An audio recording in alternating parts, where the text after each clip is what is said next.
जय श्री हरि। श्रीमद्भागवत महापुराणम दशमः स्कंधः पूर्वार्ध भागः अथैकादशोऽध्यायः।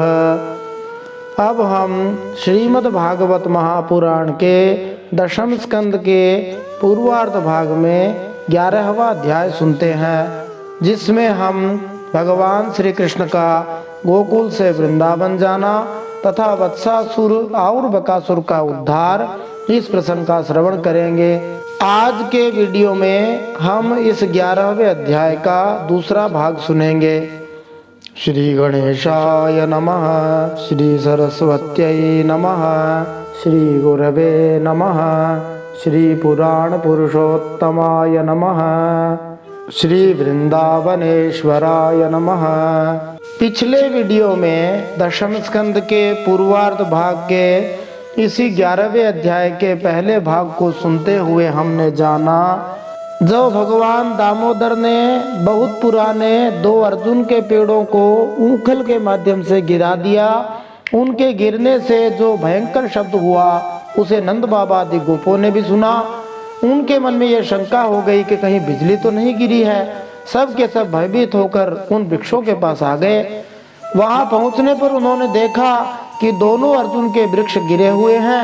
यद्यपि वृक्ष गिरने का कारण स्पष्ट था, वहीं उनके सामने ही रस्सी में बंधा हुआ बालक ऊंखल खींच रहा था, परंतु वे समझ न सके यह किसका काम है। ऐसी आश्चर्यजनक दुर्घटना कैसे घट गई, ऐसा सोचकर वे सब भयभीत हो गए, उनकी बुद्धि भ्रमित हो गई।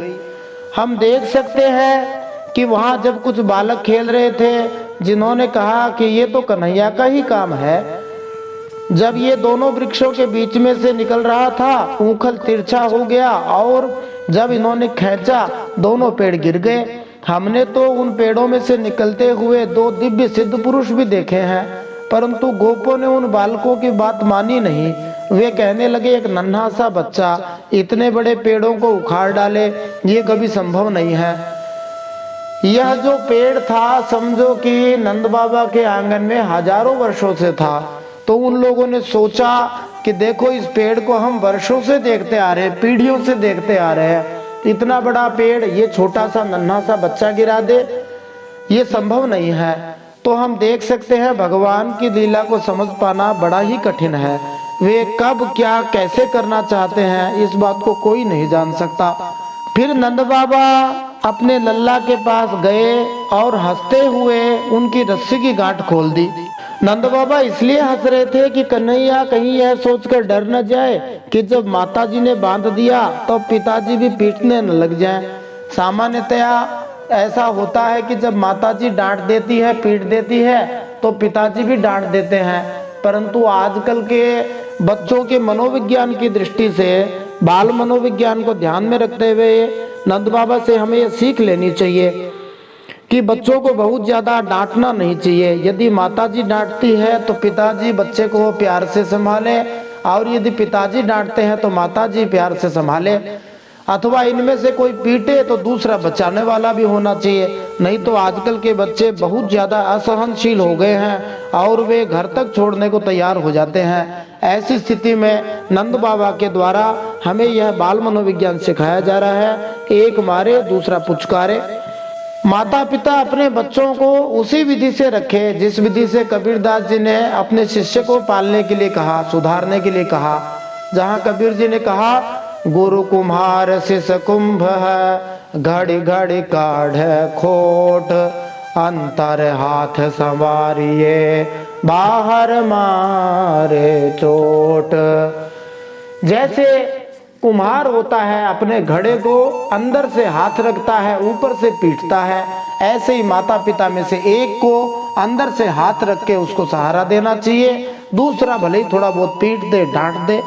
अब हम भगवान श्री कृष्ण की ऐसी लीला देखते हैं जिसमें भगवान श्री कृष्ण कभी कभी किसी गोपी के यहाँ माखन खाते हुए पकड़े जाते थे, तब गोपियां कहती थी थोड़ा सा ठुमका लगा के दिखा दे, थोड़ा सा नाच के दिखा दे, तब तो जो है तुम्हें छोड़ देंगे। तो भगवान उनके सामने नाचने लगते थे। और कभी कभी जब भगवान दोबारा पकड़े जाते, तब गोपियां कहती पिछली बार तो तुमने नाचा बहुत बढ़िया था, अब तुम बढ़िया सा गाना गा के बताओ। तो भगवान उनके सामने गाना गाने लग जाते। भगवान अपने भक्तों के हाथ की कठपुतली बन गए और उनके सर्वथा अधीन हो गए। तो भगवान निस्संदेह अपने भक्तों के हाथों की कठपुतली बन जाते हैं। जो भगवान गोस्वामी तुलसीदास जी के शब्दों में, भगवान शंकर के शब्दों में यदि सुने तो किष्किंधा कांड 11 नंबर के दोहे में कहते हैं, उमा दारु जोशित की नाई, सब ही नचावत राम गोसाई। जो भगवान सबको कठपुतली की तरह नचाते हैं वे भगवान नाच रहे हैं। ये तो बड़े ही आश्चर्य की बात है। भगवान इतने माधुर्य से भरे हुए हैं कि यदि थोड़ा सा भी कोई भक्त ध्यान दे तो भगवान के चिंतन में पूरी तरह से लीन हो सकता है। इसका उदाहरण है, रसखान नाम के एक भक्त हुए थे जो जन्मे तो थे मुसलमान परिवार में, परंतु एक बार जब भगवान श्री कृष्ण का उन्हें रस मिल गया तब वे भगवान के ऐसे अद्भुत भक्त हो गए। उनके पदों को, भजनों को सुन के ऐसी सरसता आ जाती है कि समझो जीवन निहाल हो जाए। इसी नाचने वाले भाव को लेकर रसखान का एक पद हम देखते हैं जहां वे गाते हैं, शेष महेश गणेश दीनेश सुरेश हु जाहि निरंतर गावे, जाहि अनादि अनंत अखंड अछेद अभेद सुभेद बतावे। नारद से सुख व्यास रटे, नारद से सुख व्यास रटे, पछि हारे ताऊ पुनि पर न पावे। ताहि अहिर की छोहरिया, छछिया भरी छाछ पे नाच नचावे। ताहि अहिर की छोहरिया, छछिया भरी छाछ पे नाच नचावे। उन भगवान को अहीर की छोरियां, ग्वालिनियां, छछिया भरी छाछ, थोड़ी सी छाछ पे नाच नचाती हैं। जिन भगवान के बारे में शेष महेश गणेश दिनेश सब रात दिन गाते रहते हैं, जिनको अनादि अनंत अखंड बताते हैं। नारद जी से लेके सुखदेव जी, व्यास जी रात दिन उनके नाम का रटन लगाते रहते हैं, फिर भी पार नहीं पाते। वे भगवान गोपियों के आगे नाच रहे हैं। इसी को दूसरी राग में सुनते हैं, शेष महेश गणेश दिनेश सुरेश हु जाहि निरंतर गावे, जाहि अनादि अनंत अखंड अछेद अभेद सुभेद बतावे। नारद से सुख व्यास रटे, पछि हार तऊ पुनि पार न पावे। ताहि अहीर की छोहरिया, छछी या भरी छाछ पे नाच नचावे। धन भाग है इन गोपियों के। भगवान नाचते हैं और गोपियां नचाती हैं। भगवान सबको नचाने वाले हैं, परंतु यहाँ पर भगवान स्वयं नाच रहे हैं। सूरदास जी एक बड़े ही उच्च कोटि के भगवान के भक्त हुए, जिन्होंने बड़े ही सरस पद भगवान की लीलाओं से संबंधित गाए हैं। कहा जाता है जब सूरदास जी भगवान के माधुर्य से, भक्ति से भरे हुए भजन गाया करते थे, तब स्वयं भगवान उनके सामने बैठकर उनके भजन सुना करते थे। और प्रायः जब श्री सूरदास जी माधुर्य से भरे हुए भजन गाया करते थे तो भगवान श्याम सुंदर ठुमका लगा के नाचा करते थे।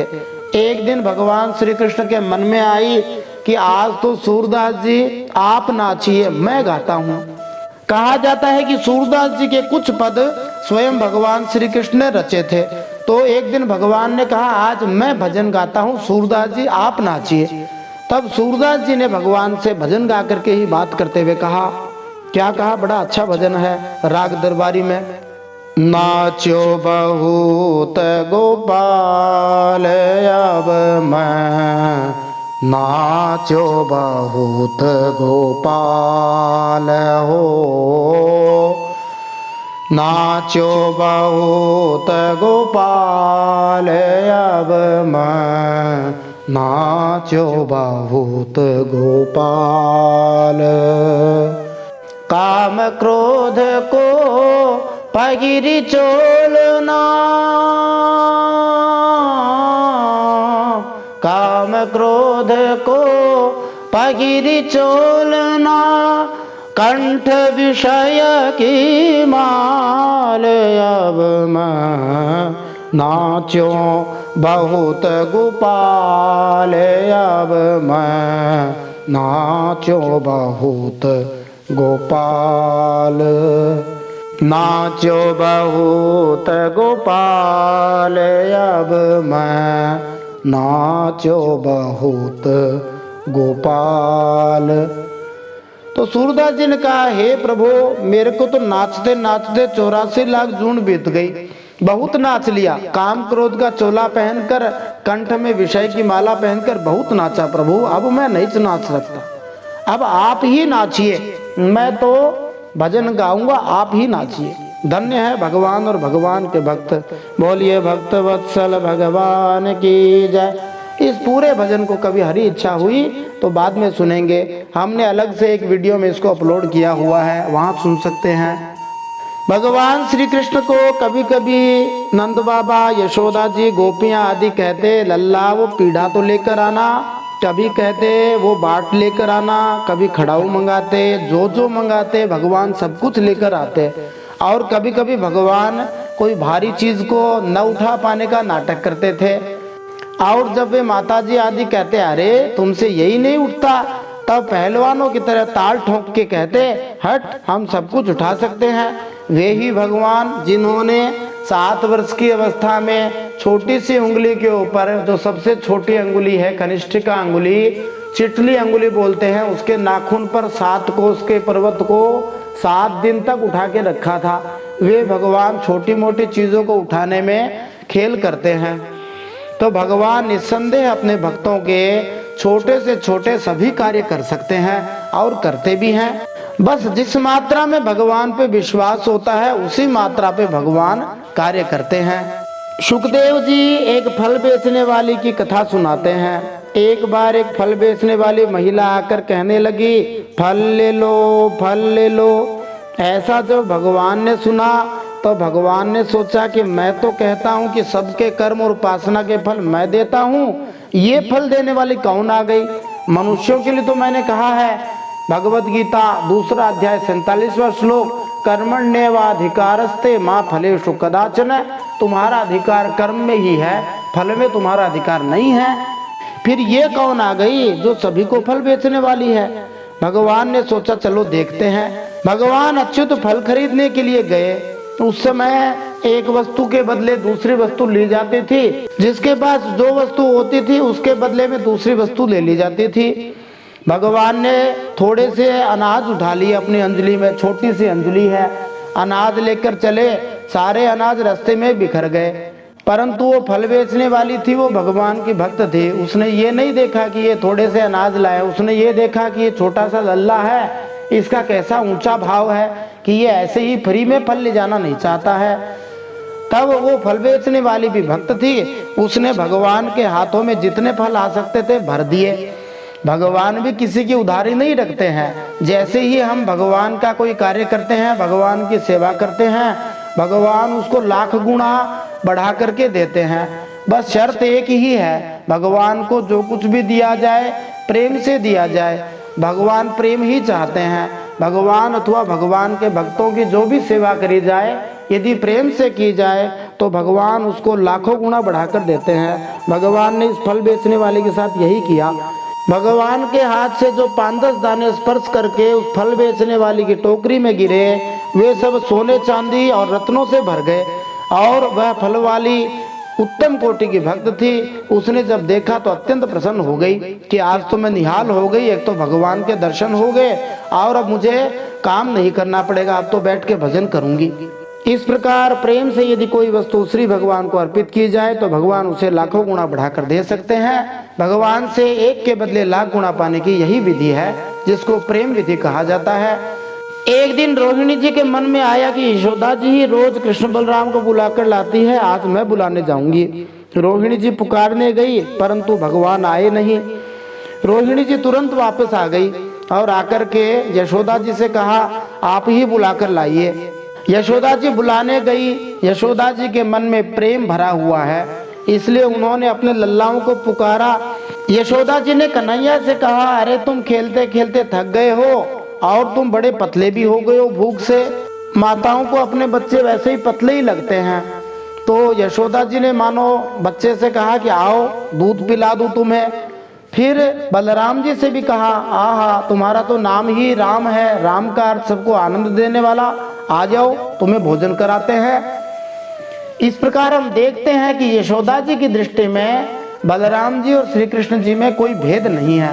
और यहाँ पर हम एक भक्त के पुकारने की विधि को देख सकते हैं।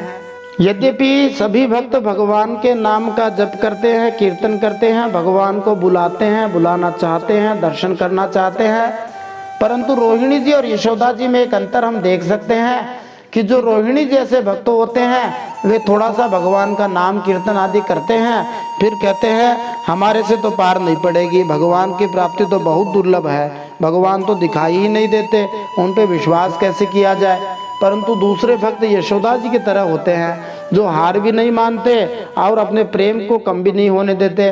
और जब भक्त हार नहीं मानता है, प्रेम को पूरा रखता है, तो भगवान अवश्य प्रकट हो जाते हैं। इस प्रकार एक भक्त यशोदा जी से सीख सकता है कि यदि वह प्रेम से भाव से श्री भगवान को पुकारता है तो भगवान को आने के लिए विवश कर देता है।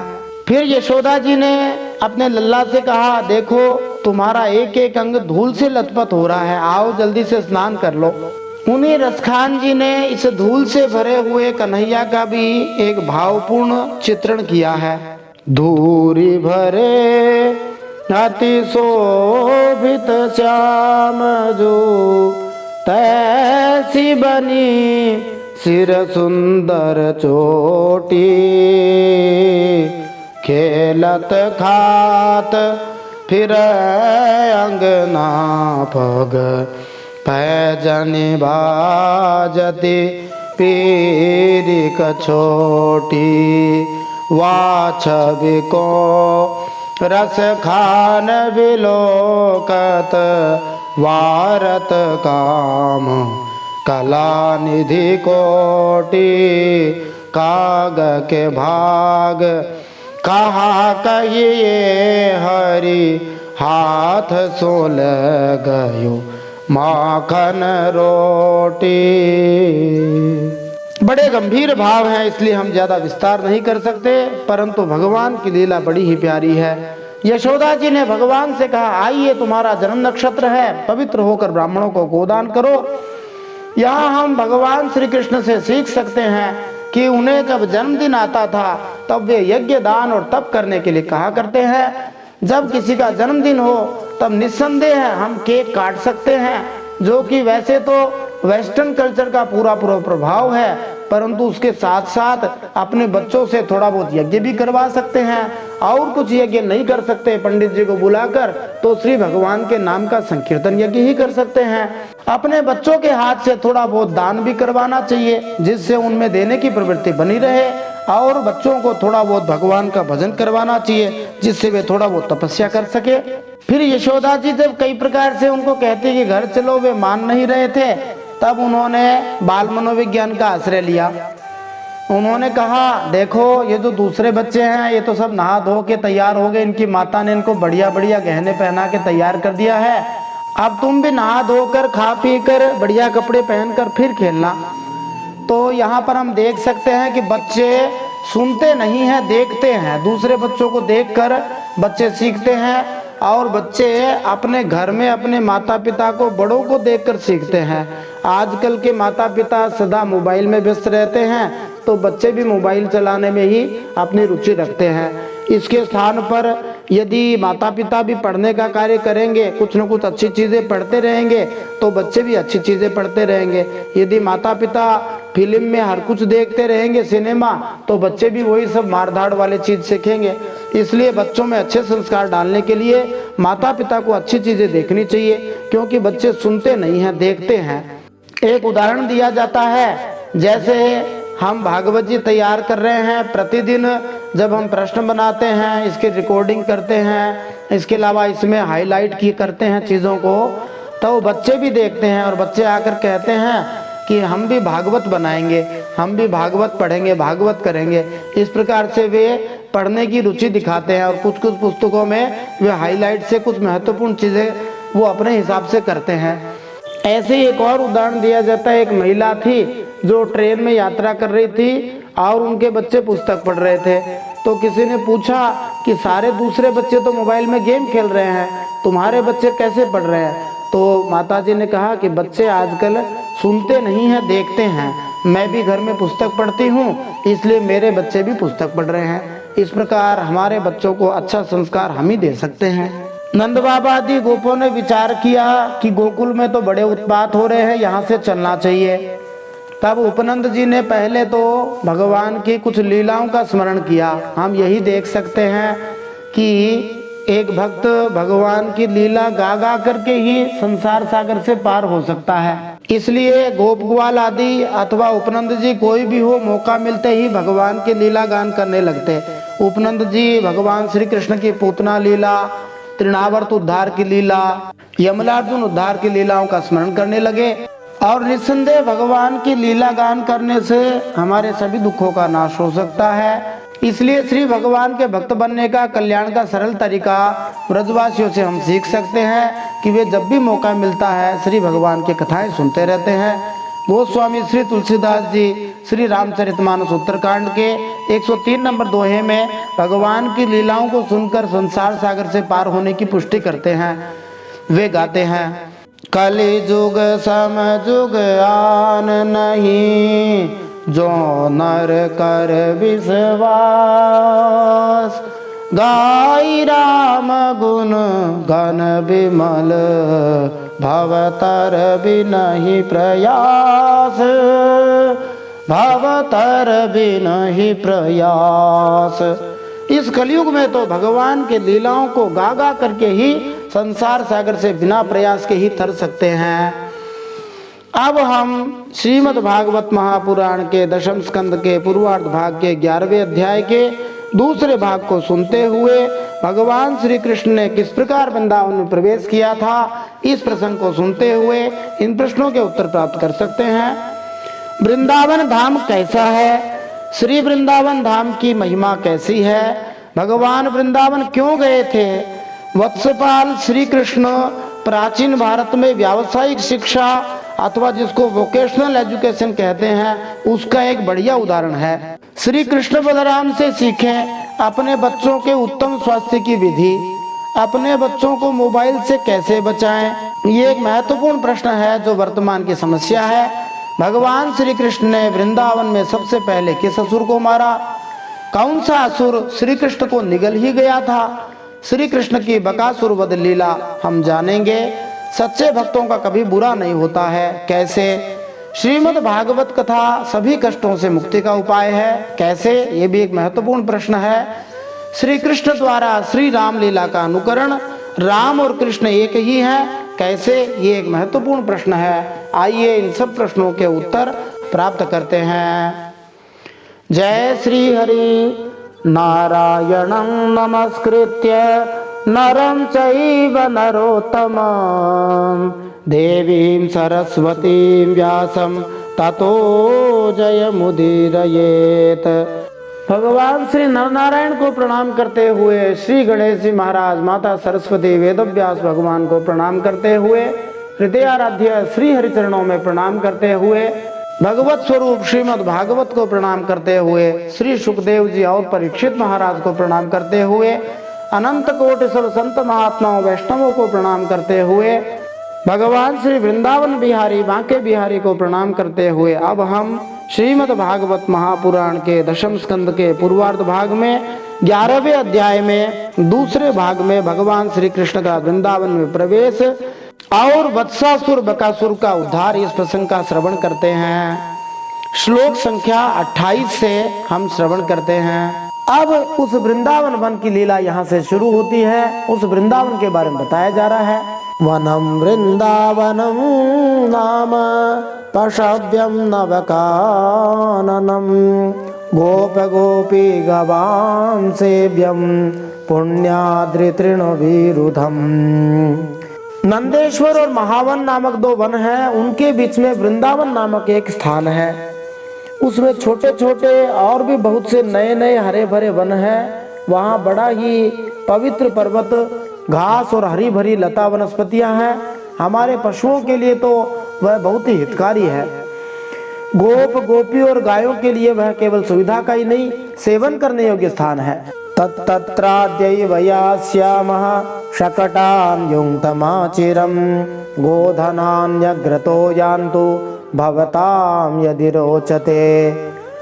तच्छ्रुत्वैकधियो गोपाः साधु साध्वितिवादिनः व्रजान् स्वान् स्वान् समायुज्य ययुरूढ़ परिच्छदाः। सो यदि तुम सब लोगों को ये बात जचती हो तो आज ही हम लोग वहाँ के लिए प्रस्थान कर दें। देर न करें, गाड़ी छकड़े जोत लें। पहले गायों को, जो हमारी एकमात्र संपत्ति है, वहाँ भेज दें।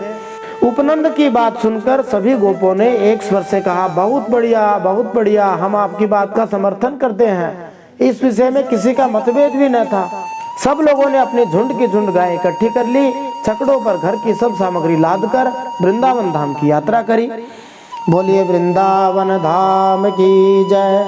वृद्धान बालान स्त्रियो राजन सर्वोपकरणानि च अनस्वारोप्य गोपाला यत्तात शरासनाः गोधनानि पुरस्कृत्य शृंगाण्यापूर्य सर्वतः तूर्य घोषेण महता ययुः सह पुरोहितः। ग्वालों ने बूढ़ों, बच्चों, स्त्रियों और सब सामग्रियों को छकड़ों पर चढ़ा दिया और स्वयं उनके पीछे पीछे धनुष बाण लेकर बड़ी सावधानी से चलने लगे। उन्होंने गाय और बछड़ों को तो सबसे आगे कर लिया। उनके पीछे पीछे सिंगी और तुरही जोर जोर से बजाते हुए चलने लगे। साथ ही साथ पुरोहित भी चल रहे थे। यहाँ ध्यान देने की बात है कि यद्यपि गोकुल के निवासी ज्यादातर ग्वाले और कृषक थे, किसान थे, किंतु संकट से अपनी रक्षा करना तथा स्त्रियों, वृद्धों, बालकों एवं ब्राह्मण पुरोहितों को संरक्षण प्रदान करना जानते थे। इसलिए वे धनुष बाण लेकर भी चल रहे हैं। दूसरी बात, बच्चों की जो अल्लड़ मस्ती होती है वो भी देखने को मिल रही है। बच्चे सारे दिन चिल्लाते रहते हैं, पी पी पी पी बजाते रहते हैं। ये उनकी प्रसन्नता का संकेत है। जब बच्चे ज्यादा प्रसन्न होते हैं तब वे चिल्ली मार के हंसते भी हैं, ई ऐसे करके रोते भी हैं। ये उनकी प्रसन्नता के संकेत हैं। गोप्यो रूढ़ रथानोत्न कुच कुंकुम कांतयः कृष्ण लीला जगु प्रीता निष्ककंठ्यः सुवाससः तथा यशोदा रोहिण्या वेकं शकटमास्थिते रेजतुः कृष्ण रामाभ्याम तत्कथा श्रवणोत्सुके।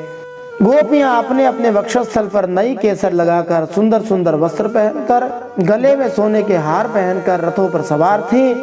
बड़े आनंद से भगवान श्री कृष्ण की लीलाओं के गीत गाती जाती थी। यशोदा रानी, रोहिणी जी भी वैसे ही सज सज कर अपने अपने प्यारे पुत्र भगवान श्री कृष्ण और राम को एक साथ छकड़े पर बिठाकर शोभायमान हो रहे थे। वे अपने अपने दोनों बालकों की तोतली बोली सुन सुनकर अघाती नहीं थी। उनका पेट नहीं भरता था और सुनती रहना चाहती थी। ऐसा लगता है कि माता यशोदा रोहिणी क्षण भर भी अपने लल्ला कृष्ण राम से अलग नहीं होना चाहती थी। वे या तो कृष्ण बलराम के पालन पोषण में अथवा उनकी लीलाओं को गाने में अपना समय बिताती थी। इस तरह यशोदा और रोहिणी अत्यंत सुंदर दिखती थी। वृंदावनम संप्रविश्य सर्वकाल सुखावहम तत्र चक्रुर्व्रजावासम शकटैरर्धचंद्रवत् वृंदावनं गोवर्धनं यमुना पुलिनानि च वीक्षासीदुत्तमा प्रीति राम माधवयोर्नृप। वृंदावन बड़ा ही सुंदर वन है, चाहे कोई भी ऋतु हो वहाँ सुख ही सुख है। तो उसमें प्रवेश करके ग्वालों ने अपने छकड़ों को अर्धचंद्राकार मंडल बांधकर खड़ा कर दिया और अपने गोधन के रहने योग्य स्थान भी बना लिया। श्री विष्णु पुराण में वृंदावन के बारे में वर्णन आया है। शकटी वाट पर्यंत चंद्रार्धकार संस्थिते। और हरिवंश पुराण में भी आया है, चारों ओर बाड़ा बनाने की आवश्यकता नहीं थी, एक और पहले से कंटीले वृक्ष थे। इस तरह उनके अस्थायी जो निवास थे वे कंटीले वृक्षों से, कहीं बैलगाड़ियों से, कहीं पशुओं से घिर गए थे, तो उन्हें एक प्रकार से प्राकृतिक रूप से संरक्षण मिल गया था। वृंदावन का हरा भरा वन, अत्यंत मनोहर गोवर्धन पर्वत, यमुना नदी के सुंदर सुंदर पुलिनों को देखकर भगवान कृष्ण बलराम के हृदय में बड़ा आनंद हुआ। उनके हृदय में अद्भुत प्रीति का उदय हुआ। एवं व्रजौ कसां प्रीतिं यच्छन्तौ बालचेष्टितैः कलवाक्यैः स्वकालेन वत्सपालौ बभूवतुः अविदूरे व्रजभुवः सह गोपालधारकैः चारयामास तुर्वत्सान् नाना क्रीडा परिच्छदौ। राम और श्याम दोनों ही अपनी तोतली बोली और अत्यंत मधुर बालोचित लीलाओं से गोकुल की ही तरह वृंदावन में भी ब्रजवासियों को आनंद देने लगे। थोड़े ही दिनों में समय आने पर वे बछड़े चराने लग गए। जैसे ही भगवान श्री कृष्ण बलराम जी कुछ बड़े हुए, त्यों ही उन्हें बछड़ों की रखवाली का काम सौंप दिया गया। यद्यपि वे अत्यंत समृद्ध परिवार में पैदा हुए थे, तो भी उन्हें बछड़ों की रखवाली करनी होती थी। ये शिक्षा की पद्धति थी। ब्राह्मणों को साहित्यिक उच्च शिक्षा दी जाती थी, क्षत्रियों को राज्य की रक्षा करने का प्रशिक्षण मिलता था और वैश्य को खेती करने तथा गायों बछड़ों की रखवाली करना सिखलाया जाता था। उन्हें स्कूल जाकर झूठी शिक्षा प्राप्त करने, समय नष्ट करने की आवश्यकता नहीं थी, क्योंकि इससे बाद में बेरोजगारी ही बढ़ती। भगवान श्री कृष्ण तथा श्री बलराम ने अपने निजी आचरण से हमें शिक्षा दी है।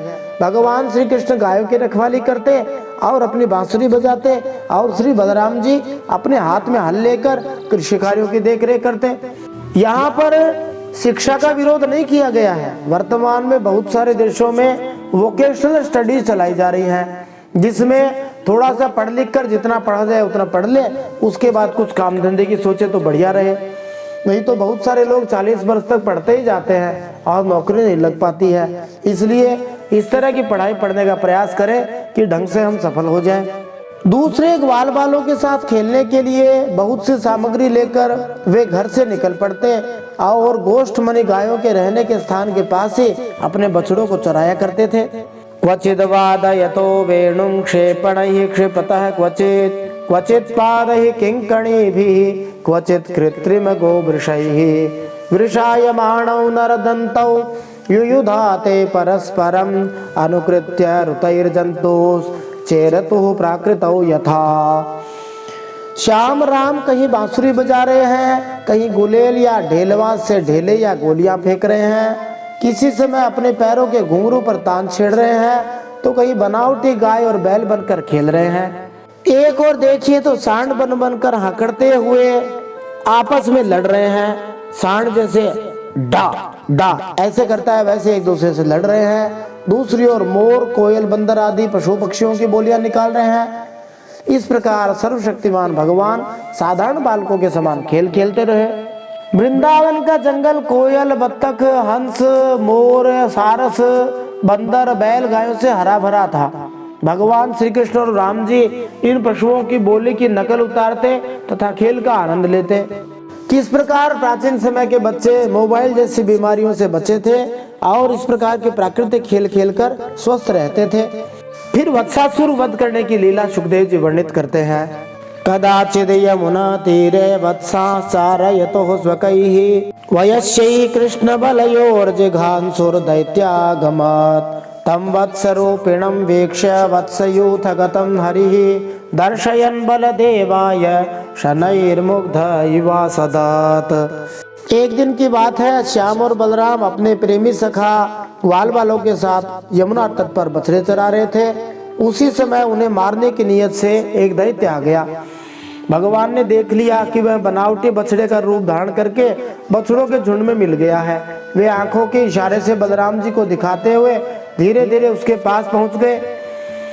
उस समय ऐसा जान पड़ता था मानो वे दैत्य को तो पहचानते नहीं और उस हट्टे कट्टे सुंदर बछड़े पर मुग्ध हो गए हैं।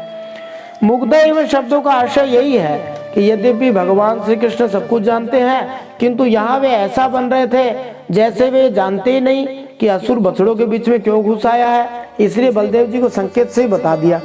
फिर भगवान ने क्या किया, गृहीत्वा परपादाभ्याम सहलांगूलमच्युतः भ्रामयित्वा कपित्थाग्रे प्राहिणोद्गत जीवितम् सकपित्थैर्महाकायः पात्यमानः पपातः तं वीक्ष्य विस्मिताबालः शशंशुः साधु साध्विति देवाश्च परिसंतुष्टा बभूवुः पुष्पवर्षिणः।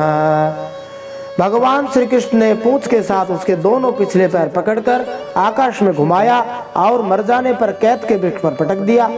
उसका लंबा तगड़ा दैत्य शरीर बहुत से कैद के वृक्षों को गिराकर स्वयं भी गिर पड़ा। भगवान श्री कृष्ण ने असुर को इस तरह मारा कि उससे कैद के फल नीचे गिर जाएं, जिन्हें बलराम जी, वे तथा दूसरे बालक उस अवसर का लाभ उठाकर खा सके। कपित को कभी कभी क्षतबेल फल भी कहा जाता है। इसका गूदा बहुत स्वादिष्ट हुआ करता है, मीठा और खट्टा होता है, इसलिए इसे हर कोई पसंद भी करता है। ये देखकर ग्वाल वालों के आश्चर्य की सीमा न रही। वे वाह वाह ऐसे करके प्यारे कन्हैया की प्रशंसा करने लगे। सब कहने लगे, कृष्ण कन्हैया लाल की जय। देवता भी बड़े आनंद से फूलों की वर्षा करने लगे। तौ वत्स पालकौ भूत्वा सर्वलोकैकपालकौ सप्रातराशौ गोवत्साश्चारयन्तौ विचेरतुः स्वं स्वं वत्सकुलं सर्वे पाययेषन्त एकदा गत्वा जलाशयाभ्यासं पाययित्वा पपुर्जलम्। जो सारे लोगों के एकमात्र रक्षक हैं, वे ये श्याम और बलराम अब वत्सपाल माने बछड़ों के चरवाहा बने हुए हैं। इसमें कोई आश्चर्य नहीं है, सबके रक्षक है तो बछड़ों के भी रक्षक हैं। हमें भी तो भगवान ही चरा रहे हैं। वे तड़के ही उठकर कलेवे की सामग्री ले लेते, बछड़ों को चराते हुए एक वन से दूसरे वन में घुमा करते। तड़के मानी सुबह सुबह 5 बजे 4 बजे उठ जाया करते थे। ये स्वास्थ्य का आधार है।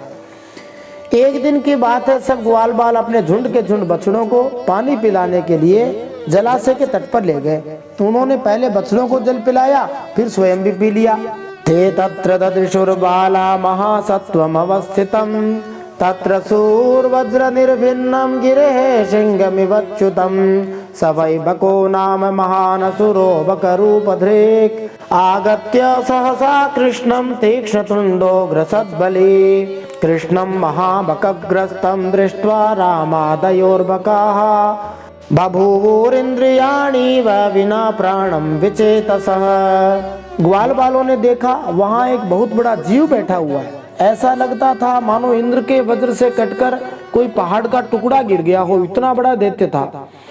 ग्वाल बाल तो उसे देखकर डर गए। अब वह बक नामक एक बड़ा भारी असुर था जो बगुले का रूप धारण करके आया था। उसकी चोंच बड़ी तीखी थी, स्वयं भी बड़ा बलवान था। उसने झपट कर श्री कृष्ण को निगल लिया। जब बलराम आदि बालकों ने देखा कि वह बड़ा भारी बगुला श्री कृष्ण को निगल गया, तब उनकी वही गति हुई जो प्राण निकल जाने पर इंद्रियों की होती है। वे सब अचेत हो गए। यद्यपि श्री बलराम जी सब कुछ कर सकते हैं, किंतु अपने भाई के लिए अधिक स्नेह के कारण वे क्षण भर के लिए मोहित हो गए। ऐसी ही घटना रुक्मिणी हरण के समय हुई बतलाई जाती है। रुक्मिणी हरण करने के बाद जब भगवान श्री कृष्ण पर सारे राजाओं ने आक्रमण कर दिया तो रुक्मिणी क्षण भर के लिए मोहग्रस्त हो गई थी, जब तक कि श्री भगवान ने उचित कदम नहीं उठाए। फिर सुखदेव जी वंशज छंद में गाते हैं, तम तालुमूलम प्रहदंतम अग्निवद गोपाल सूनुम पितरम जगत गुरोः चच्छर्द सद्योतिरुषाक्षतं बकस तुंडे नहंतुम पुनरभ्यपद्यत। अब साधारण लोग ये न समझ ले ये काय के भगवान एक बगुला निकल गया, इसलिए सुखदेव जी शंका समाधान तुरंत कर देते हैं। वे कहते हैं, देखो श्री कृष्ण लोक पिता में ब्रह्मा जी के भी बापूजी हैं, ब्रह्मा जी के भी पिता हैं। वे लीला से ही गोपाल बालक बने हुए हैं। जब वे बगुले के तालू के नीचे पहुंचे तब वे आग के समान उसका तालू जलाने लग गए। इसलिए उस दैत्य ने श्री कृष्ण के शरीर पर बिना किसी प्रकार का घाव किए ही झटपट उन्हें उगल दिया और फिर बड़े क्रोध से अपने कठोर चोंच से उन पर चोट करने के लिए टूट पड़ा। यद्यपि भगवान श्री कृष्ण कमल के समान कोमल हैं, किंतु बकासुर के गले के भीतर उन्होंने अग्नि से भी बढ़कर जलन उत्पन्न कर दी। यद्यपि भगवान श्री कृष्ण का सारा शरीर मिश्री से ही मीठा है, किंतु बकासुर को इतना कड़वा लगा कि उसने तुरंत ही भगवान श्री कृष्ण को उगल दिया। भगवान ने तो कहा ही यही है भगवत गीता 4 अध्याय 11वें श्लोक में, ये यथा माम प्रपद्यन्ते तांस तथैव भजाम्यहम्। जब भगवान श्री कृष्ण को शत्रु मान लिया जाए तो वे अभक्त के लिए असहनीय शत्रु बन जाते हैं और वह उन्हें भीतर बाहर से सहन नहीं कर सकता। यहाँ पर बकासुर इसका साक्षात प्रमाण है। तमापतंतं सनिगृह्य तुंडयोर दोर्भ्याम बकं कंस सखं सतां पतिः पश्यत्सु बालेषु ददार लीलया मुदा बहो वीरणवद्दिवौकसाम्। कंस का सखा बकासुर अभी भक्तवत्सल भगवान श्री कृष्ण पर झपट ही रहा था कि उन्होंने अपने दोनों हाथों से उसके दोनों ठोर पकड़ लिए और ग्वाल बालों के देखते देखते खेल ही खेल में उसे वैसे ही चीर डाला जैसे कोई वीरण को चीर डाले। वीरण को गांडर भी कहा जाता है, जिसकी जड़ का खस बनता है और एक प्रकार की घास होती है। तदा बकारिं सुरलोकवासिनः समाकिरन् नंदन मल्लिकादिभिः समीडिरे चानक शंख संस्तवैः तद्वीक्ष्य गोपाल सुता विसिस्मिरे। सभी देवता भगवान श्री कृष्ण पर दिव्य देवताओं के नंदन मन के बेला चमेली आदि के फूल बरसाने लगे तथा नगाड़े शंख आदि बजाकर एवं स्तोत्रों के द्वारा भगवान को प्रसन्न करने लगे। यह सब देखकर सब के सब ग्वाल बाल आश्चर्यचकित हो गए। मुक्तम बकास्यादुपलभ्य बालका रामादयः प्राणमिवैन्द्रियो गणः स्थानागतं तं परिरभ्य निर्वृताः प्रणीय वत्सान् व्रजमेत्य तज्जगुः।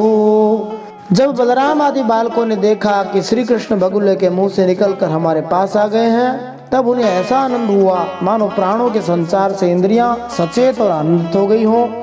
सब ने भगवान को अलग अलग गले लगाया। इसके बाद अपने अपने बछड़े हाँक कर सब व्रज में आए और वहां उन्होंने घर के सारे लोगों से यह घटना कह सुनाई। जब भी भगवान श्री कृष्ण असुरों को मारने की कोई लीला करते तो व्रज भूमि के निवासियों में यह प्रथा थी कि वे जंगल में हुई घटनाओं पर कविता बनाते। वे सारी कहानियां पद्यबद्ध कर लेते या पेशेवर कवियों से करवा लेते और तब इन घटनाओं को गाया करते थे। इसलिए श्लोक में कहा गया है कि लड़के जोर जोर से गा रहे थे। श्रुत्वा तद्विस्मिता गोपा गोप्यश्चाति प्रियादृताः प्रेत्यागतमिव उत्सुक्या दैक्षन्त त्रिशते क्षणाः अहो बतास्य बालस्य बहवो मृत्यवो भवन् अप्यासीद् विप्रियं तेषां कृतं पूर्वं यतो भयम्। सुखदेव जी कहते हैं, परीक्षित बकासुर के वध की घटना सुनकर सबके सब गोप गोपी आश्चर्यचकित हो गए। उन्हें ऐसा लगा जैसे कन्हैया साक्षात मृत्यु के मुंह से वापस लौट आए हों। वे बड़ी उत्सुकता, प्रेम और आदर से श्री कृष्ण को निहारने लगे। उनके नेत्रों की प्यास बढ़ती ही जाती थी, किसी प्रकार उन्हें तृप्ति होती ही नहीं थी। वे लोग आपस में कहने लगे, हाय हाय, ये कितने आश्चर्य की बात है। इस बालक को कई बार मृत्यु के मुंह में जाना पड़ा, परंतु जिन्होंने इसका अनिष्ट करना चाहा उन्हीं का अनिष्ट हुआ, क्योंकि उन्होंने पहले से दूसरे को अनिष्ट किया हुआ था। जो दूसरे का बुरा करता है उसका बुरा होता ही है। अथाप्यभिभवन्त्येनं नैव ते घोर दर्शनाः जिघांसयै नमासाद्य नश्यन्त्यग्नौ पतंगवत् अहो ब्रह्म विदां वाचो नासत्यः सन्ति कर्हिचित् गर्गो यदाह भगवान् नन्वभावी तथैव तत्। ये सब होने पर भी वे भयंकर असुर इसका कुछ भी नहीं बिगाड़ पाते। आते हैं इसे मार डालने की नियत से, किंतु आग पर गिरकर पतंगियों की तरह गिरकर उल्टे स्वयं स्वाहा हो जाते हैं। नंद बाबा ने निर्दोष भाव से सोचा, शायद इस बालक श्री कृष्ण ने पूर्व जन्म में इन असुरों को मारा हो, इसलिए इस जन्म में वे इससे ईर्ष्या करके उस पर आक्रमण कर रहे हैं। लेकिन श्री कृष्ण अग्नि है और वे पतंगे हैं। अग्नि पतंगों की लड़ाई में अग्नि ही जीतती है। असुरों तथा श्री भगवान की शक्ति के बीच सदा युद्ध चलता रहता है। सच है, ब्रह्मवेत्ता महात्माओं के वचन कभी झूठे नहीं होते। देखो न, महात्मा गर्गाचार्य जी ने जितनी बातें कही थी वे सब की सब 16 आने ठीक बैठ रही हैं। मानव जीवन के उद्देश्य का संकेत ब्रह्मसूत्र में किया गया है, अथा तो ब्रह्म जिज्ञासा। अपना जीवन पूर्ण बनाने के लिए चाहे भूत हो, वर्तमान हो या भविष्य हो, मनुष्य को भगवान के विषय में जानना चाहिए। तीव्र स्नेह के कारण नंद बाबा भगवान श्री कृष्ण को यथार्थ रूप में नहीं समझ पाए। गर्ग मुनि वेदों का अध्ययन करने से भूत, वर्तमान, भविष्य की हर बात जानते थे, किंतु नंद बाबा भगवान श्री कृष्ण को सीधे नहीं समझ पाए। श्री कृष्ण के प्रति गहन प्रेम के कारण वे भूल गए कि श्री कृष्ण कौन है और वे श्री कृष्ण की शक्ति को समझ भी नहीं पाए। यद्यपि श्री कृष्ण साक्षात नारायण है, किंतु गर्ग मुनि ने इसको प्रकट नहीं किया था। इति नंदादयो गोपाः कृष्ण राम कथां मुदा कुर्वन्तो रममाणाश्च नाविन्दन् भववेदनाम्। एवं विहारै कौमारैः कौमारं जहतुर्व्रजे नीलायनैः सेतुबन्धैर्मर्कटोत्प्लवनादिभिः। नंद बाबा आदि गोपगण इसी प्रकार बड़े आनंद से अपने श्याम और राम की बातें किया करते। वे उनमें इतने तन्मय रहते थे कि उन्हें संसार के दुख संकटों का कुछ पता ही न चलता। यहाँ पर श्रीमद् भागवत में आई कृष्ण लीलाओं के अध्ययन या विचार विमर्श करने के परिणाम के विषय में लिखा है। सद्यो हृदयवरुध्यते कृतिभिः शुश्रूषुभिस्तत्क्षणात्। श्रीमद् भागवतम पहले स्कंद पहले अध्याय के दूसरे श्लोक में कहा, नंद बाबा तथा यशोदा वृंदावन में इस भौतिक जगत के सामान्य व्यक्तियों की ही तरह लगते थे, किंतु उन्हें इस जगत के कष्टों का कभी अनुभव नहीं हुआ। भले उन्हें कभी कभी असुरों के उत्पातों का सामना करना पड़ा हो। यह व्यावहारिक उदाहरण है। यदि हम नंद बाबा और गोपों के चरण चिन्हों का अनुसरण करें तो हम भगवान श्री कृष्ण की लीलाओं के विषय में विचार विमर्श करने से सुखी हो सकते हैं। जैसा कि श्रीमद् भागवत के पहले स्कंद के 7वें अध्याय के 6ठे श्लोक में भगवान की कथा के बारे में कहा है, अनर्थोपशमं साक्षात् भक्ति योग मधोक्षजे लोकस्या जानतो विद्वांस चक्रे सात्वत संहिताम। व्यास जी ने यह ग्रंथ लिखा भी इसीलिए है कि हर व्यक्ति भागवत कथा की विवेचना करने से ही अपने दिव्य पद को प्राप्त कर ले। आज भी श्रीमद् भागवत का अनुसरण करके प्रत्येक व्यक्ति कहीं भी रहकर भौतिक दुखों से मुक्त हो सकता है। उसके लिए किसी प्रकार की तपस्या की आवश्यकता नहीं है, जो कि इस युग में संपन्न करनी अत्यंत कठिन है। सुखदेव जी इस अध्याय का उपसंहार करते हुए कहते हैं, इसी प्रकार श्याम और राम ग्वाल बालों के साथ कभी आंख मिचौनी खेलते, कभी पुल बांधते, कभी बंदरों की तरह उछलते कूदते, तो कभी कोई और विचित्र खेल खेला करते। इस प्रकार के बालोचित खेलों से उन दोनों ने ब्रज में अपनी बाल्यावस्था व्यतीत की। जैसे भगवान श्री राम जी ने समुद्र पे पुल बनाया था, ऐसे भगवान बालकृष्ण ने भी अपने भक्तों को प्रसन्न करने के लिए सेतु बंद किया था, माने पुल बांधा था। बोलिए भक्तवत्सल भगवान की जय, श्रीमद् भागवत महापुराण की जय, परम सत्य श्री हरि की जय। इति श्रीमद् भागवते महापुराणे पारमहंस्यां संहितायां दशमस्कन्धे पूर्वार्धे वत्स बकवधो नाम एकादशोऽध्यायः। श्रीमन्नारायणार्पणमस्तु। इस प्रकार श्रीमद् भागवत महापुराण परमहंसों की संहिता दशम स्कंद के पूर्वार्ध में वत्स और बकासुर के वध के प्रसंग में 11वां अध्याय भगवान श्री नारायण के चरणों में समर्पित हो।